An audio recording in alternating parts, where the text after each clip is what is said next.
وقل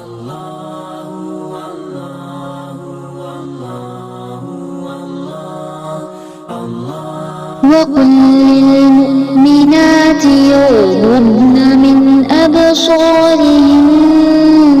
ويحفظن فروجهن ولا يبدين زينتهن إلا ما ظهر منها وليضربن بخمرهن على جيوبهن ولا يبدين زينتهن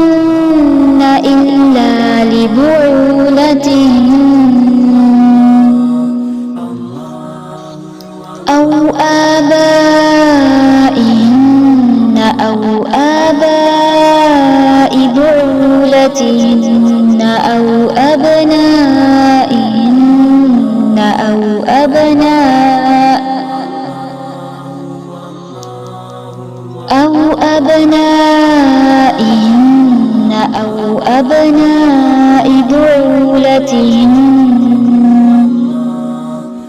أو أبناء بعولتهن أو إخوانهن أو بني إخوانهن أو بني أخواتهن أو نسائهن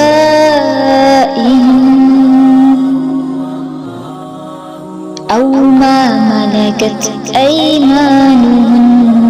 أو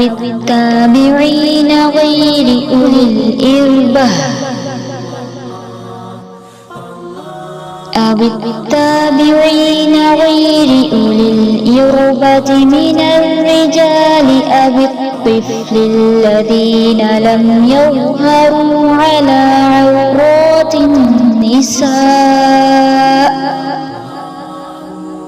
ولا يضربن بأرجلهن ليعلم ما يخفين من زينتهن وتوبوا إلى الله جميعا أيها المؤمنون لعلكم تفلحون.